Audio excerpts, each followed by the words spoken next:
Assalamualaikum warahmatullahi wabarakatuh. Perkenalkan, nama saya Alinora Pipa. Di sini saya akan menjelaskan jurnal tentang implementasi dan implikasi Undang-Undang Nomor 23 Tahun 2011 Studi Pengelolaan Zakat Mal pada Basnas Kabupaten Jember tahun 2018. Secara umum, dari berbagai referensi dan studi literatur sebelumnya, zakat memiliki artian yang istimewa. Zakat merupakan salah satu rukun Islam yang menjadi suatu amalan bagi umat Islam ketika melaksanakan zakat. Zakat menjadi salah satu instrumen yang baru-baru ini menjadi perbincangan hangat seiring dengan munculnya ekonomi syariah yang marak diimplementasikan baik dari berbagai sudut. Secara mendasar, zakat memiliki beberapa arti, namun memiliki satu tujuan makna yang mengarah pada pensucian jiwa dan harta. Terkait dengan zakat tertentu, banyak berangkat dari unsur keagamaan terkait dengan firman-firman Allah Subhanahu wa taala.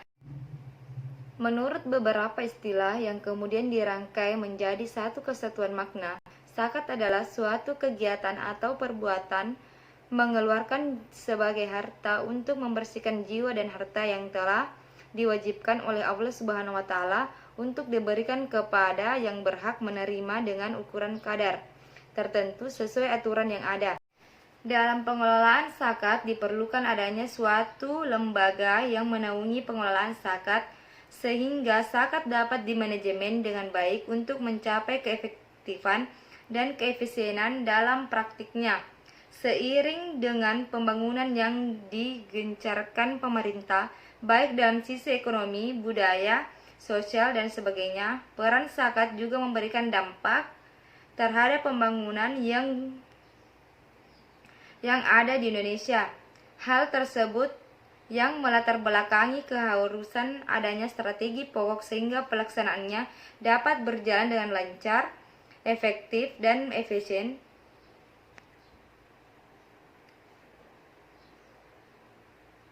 Berkaitan dengan hal tersebut, perlu juga memiliki andil besar dalam rangka pembangunan dari sisi zakat ini.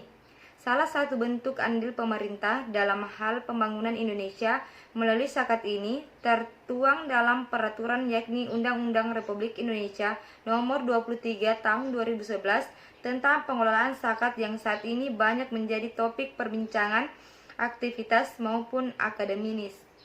Dalam Undang-Undang Republik Indonesia Nomor 23 Tahun 2011 tentang pengelolaan zakat memiliki ketentuan pada pasal 1 yang mendasar yakni 1. Pengelolaan zakat adalah kegiatan perencanaan, pelaksanaan, dan pengorganisasian dalam pengumpulan, pendistribusian, dan pendayagunaan zakat. 2. Zakat adalah harta yang wajib dikeluarkan oleh seorang muslim atau badan usaha yang diberikan kepada yang berhak menerimanya sesuai dengan syariat Islam. 3. Infak adalah harta yang dikeluarkan oleh seseorang atau badan usaha di luar zakat untuk kemaslahatan umum. 4. Sedekah adalah harta atau non-harta yang dikeluarkan oleh seseorang atau badan usaha yang di luar zakat untuk kemaslahatan umum. 5. Musaki adalah seorang muslim atau badan usaha yang berkewajiban menunaikan zakat. 6. Mustahik adalah orang yang berhak menerima zakat. 7. Badan Amil Zakat Nasional yang selanjutnya disebut Basnas adalah lembaga yang melakukan pengelolaan zakat secara nasional. 8. Hak amil adalah bagian tertentu dari zakat yang dapat dimanfaatkan untuk biaya operasional dalam pengelolaan zakat sesuai syariat Islam. 9. Menteri adalah menteri yang menyelenggarakan urusan pemerintah di bidang agama. 10. Lembaga amil zakat yang selanjutnya disingkat LAS adalah lembaga yang dibentuk oleh masyarakat.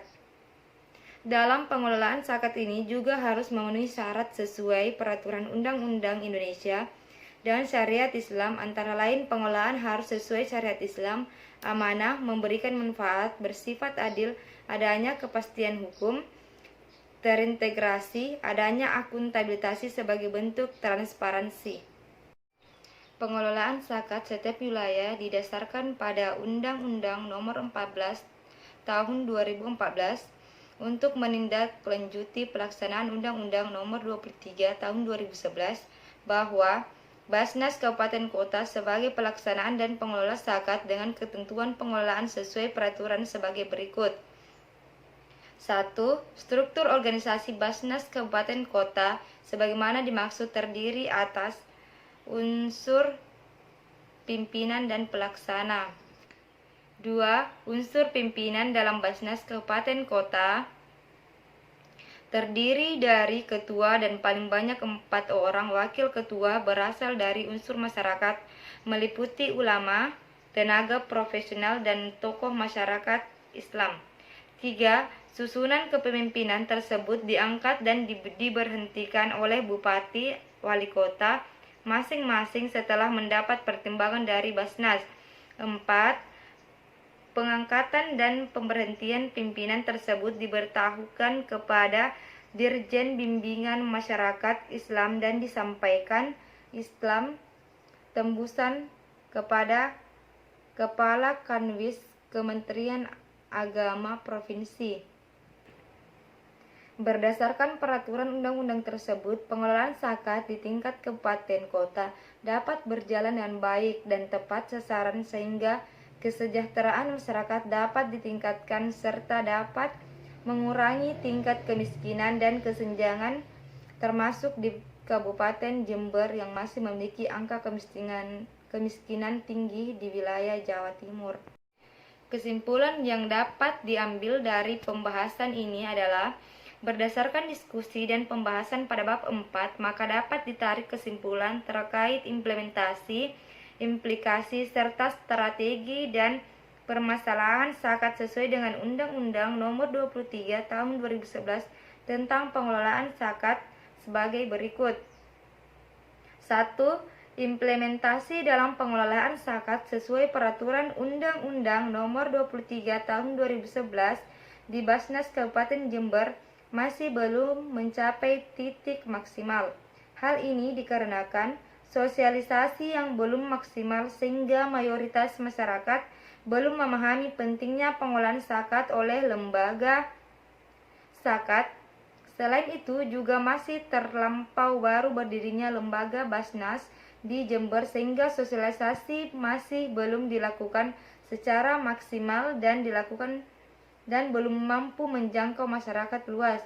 Namun, untuk lembaga dan pengusaha sudah berhasil memahami pentingnya zakat sehingga sumber zakat masih didominasi oleh elemen-elemen tertentu.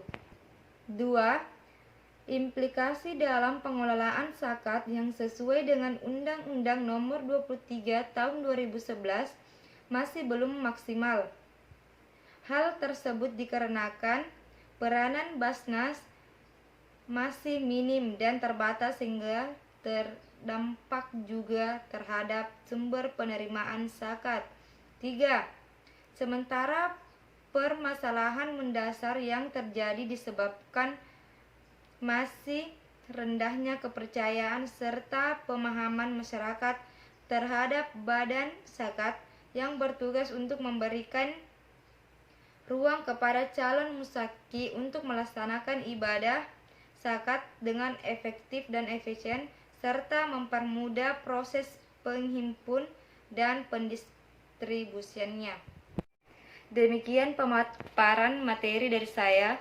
Kurang dan lebihnya mohon dimaafkan. Wabillahi taufiq wal hidayah. Wassalamualaikum warahmatullahi wabarakatuh.